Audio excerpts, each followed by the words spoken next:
Copy classes के digital platform पर आप सभी का एक बार पुनः स्वागत है। तो करंट अफेयर्स रिवीजन की क्लास में पेश है आपके सामने आज के 5 महत्वपूर्ण बिंदु। तो आज हमें पढ़ना है ILP, इसको हम लोग बोलते हैं इनर लाइन परमिट। दूसरा है 22वां विधि आयोग के गठन की मंजूरी। तीसरा है वदावन बंदरगाह। चौथा है इनसाइट मिशन और 5वां है पहिया नूर। तो आइए एक एक करके इनको समझते हैं कि ये क्या है। तो पहले हम लोग देखते हैं ILP। तो पहले हमें पढ़ना है ILP, जिसको हम लोग बोलते हैं इनर लाइन परमिट। ठीक है, तो ये इनर लाइन परमिट है क्या? विशेष राज्यों में कुछ क्षेत्र ऐसे होते हैं जहां पर जाने के लिए अनुमति की आवश्यकता होती है। तो इनर लाइन परमिट एक प्रकार का यात्रा दस्तावेज है जो कि विशेष राज्यों के कुछ क्षेत्रों में जाने के लिए आवश्यक होता है। तो ये है क्या? यात्रा दस्तावेज। ठीक, इसकी आवश्यकता किन किन राज्यों में होती है? तो वो है आपके अरुणाचल प्रदेश, नागालैंड, मिजोरम तथा मणिपुर। तो ये वो राज्य हैं जिनमें यात्रा करने के लिए या जाने के लिए आपको इनर लाइन परमिट की जरूरत होती है। हाल में ये क्यों चर्चा में है? तो मणिपुर ने क्या किया? मणिपुर ने ILP के लिए ऑनलाइन आवेदन करने की प्रक्रिया शुरू की। यानी मणिपुर में जाने के लिए अगर आपको ILP बनवाना है तो उसके लिए आप ऑनलाइन आवेदन कर सकते हैं। ILP क्या है? जो हाल ही में नागरिकता संशोधन अधिनियम 2019 लागू हुआ है, वो भी इन क्षेत्रों पर लागू नहीं होता। यानी अगर कोई व्यक्ति अफगानिस्तान, बांग्लादेश और पाकिस्तान से आकर अल्पसंख्यक, जो कि उन देशों में अल्पसंख्यक हो, तो वो इन राज्यों में नहीं जा सकता बिना ILP के, यानी उसको इस परमिट की आवश्यकता होगी। ठीक, तो ये कब बना था? तो ये बना था 1873 के बंगाल ईस्टर्न फ्रंट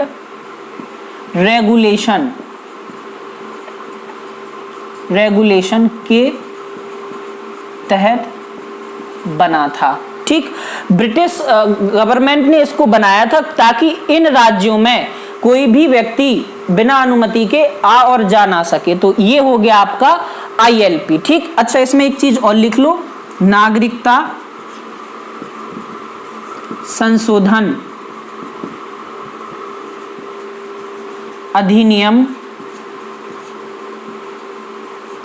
2019 लागू नहीं। यानी जहां पर ILP की जरूरत होती है वहां पर ये अधिनियम लागू नहीं होता। यानी अरुणाचल प्रदेश, नागालैंड, मिजोरम और मणिपुर में आपका नागरिकता संशोधन अधिनियम लागू नहीं होता। तो ये हो गई बात ILP की। अब हम लोग जानते हैं 22वां विधि आयोग। तो हाल ही में केंद्र सरकार ने 22वें विधि आयोग के गठन को मंजूरी दी। तो आइए देखते हैं।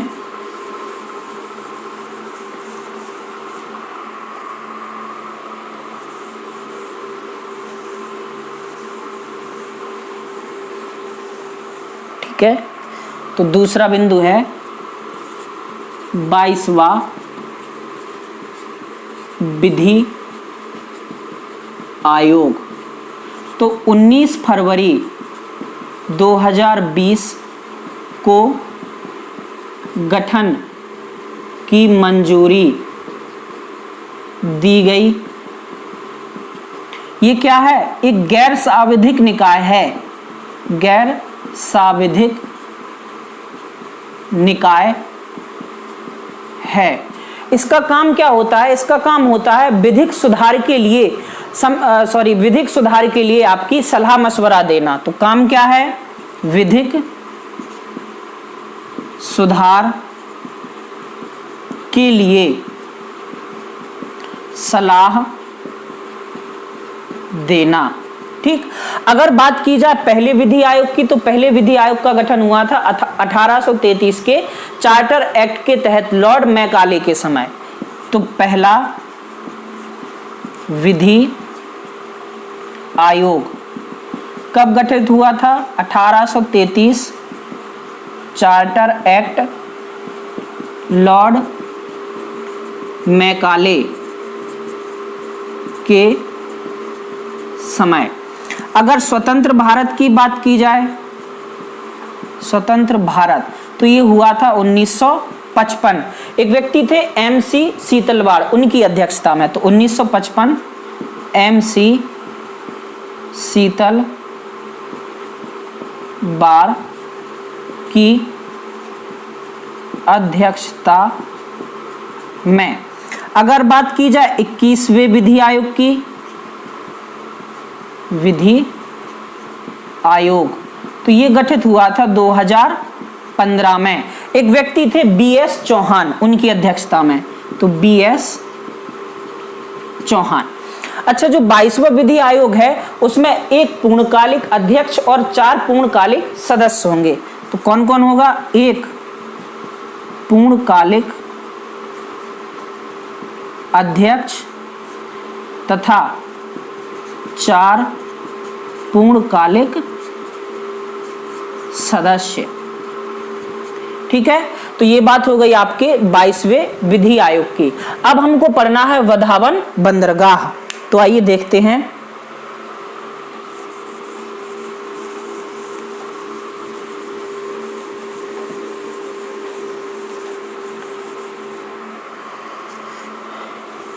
वधावन बंदरगाह कहां पे स्थापित हो रहा है? तो ये हो रहा है आपका महाराष्ट्र में। ठीक, तो देखते हैं तीसरा बिंदु, वधावन बंदरगाह कहां पर है? ये महाराष्ट्र। तो है क्या ये? भारत का सबसे बड़ा कंटेनर पत्तन होगा। ऐसा नहीं है कि ये अभी बनने लगा हो, इसकी जो शुरुआत है वो 1997-98 में चल रही थी। और 1997-98 में पर्यावरण को नुकसान पहुंचाने का वो दिया गया था कि भाई पर्यावरण का नुकसान होगा, इस वजह से इसका निर्माण कार्य रोक दिया गया था। तो 1997-98 में रोक लगी थी, पुनः इसका निर्माण शुरू हुआ है। महाराष्ट्र में एक बंदरगाह है आपका जवाहरलाल नेहरू पत्तन। तो उसी बंदरगाह से 190 किलोमीटर उत्तर में इस बंदरगाह का निर्माण किया जा रहा है। कहां पे किया जा रहा है? जवाहरलाल नेहरू पोर्ट के उत्तर में 190 किलोमीटर दूर। ठीक, अच्छा, ये पूछा जा सकता है इसमें कि जो वधावन बंदरगाह है वो आपका किस मॉडल पर आधारित है? तो ये है लैंडलॉर्ड मॉडल पर आधारित।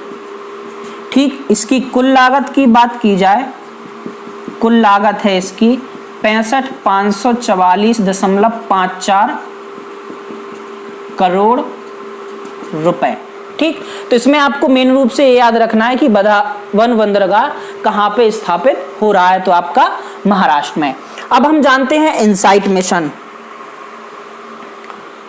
इनसाइट मिशन क्या है? नासा द्वारा भेजा गया पहला ऐसा मिशन है जो मंगल ग्रह पर कंपन और भूकंप की जानकारी देगा। यह अपनी तरह का पहला मिशन है जो कि किसी भी ग्रह पर कंपन की जानकारी के लिए भेजा गया है। तो चौथा है इनसाइट मिशन। किसका है ये? नासा का। उद्देश्य क्या है? उद्देश्य मंगल ग्रह पर भूकंप तथा कंपन का पता लगाना। भूकंप के लिए भेजा गया पहला मिशन। प्रश्न आ सकता है इनसाइट मिशन किस प्रोग्राम का हिस्सा है? तो जो इनसाइट मिशन है वो नासा के डिस्कवरी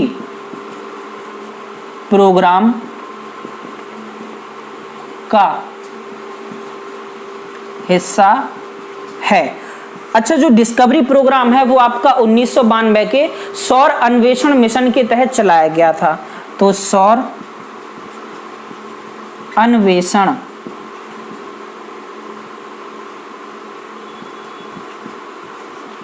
मिशन के तहत 1992 में डिस्कवरी प्रोग्राम चलाया गया। तो ये हो गया आपका इनसाइट मिशन। हमारा अंतिम बिंदु है पय्यानूर। तो आइए देखते हैं क्या है ये पय्यानूर। पय्यानूर एक केरल में स्थित जगह है जहां पर हाल ही में महात्मा गांधी स्मृति संग्रहालय बनाया गया। तो देखते हैं क्या है।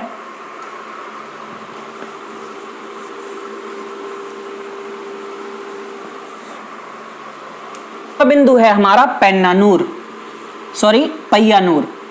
पांचवा बिंदु पय्यानूर। ठीक, तो पय्यानूर कहां पर है? केरल में पेरुंबा नदी के पास क्या बनाया गया? महात्मा गांधी स्मृति संग्रहालय। ठीक, तो केरल के पय्यानूर में महात्मा गांधी स्मृति संग्रहालय हाल ही में बनाया गया। 1928 का जो साइमन कमीशन का विरोध हुआ था, तो यहां पर भी बहुत जोर से इसका विरोध किया गया था। केरल के गांधी कहे जाते हैं के कलप्पन। तो के कलप्पन ने 1928 में साइमन कमीशन का भी विरोध किया था तथा नमक सत्याग्रह के दौरान कोझिकोड से लेके पय्यानूर तक की उन्होंने यात्रा भी की थी। तो 1928 में साइमन कमीशन का विरोध किया।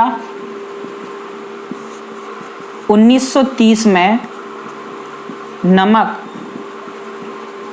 सत्याग्रह के दौरान केरल के गांधी कौन है? के कलप्पन ने कोझिकोड से पय्यानूर तक की यात्रा की। है क्या? 1934 में यहां पर गांधी जी भी आए थे और उन्होंने यहां पर आम का एक पेड़ लगाया था जो कि वर्तमान में भी देखा जा सकता है। तो 1934 में महात्मा गांधी ने यहां आम का एक पेड़ लगाया था। तो ये हो गया आपका पय्यानूर के बारे में। तो आज हमने इन 5 बिंदुओं के बारे में बहुत अच्छे से जाना। तो आज के लिए इतना ही। धन्यवाद।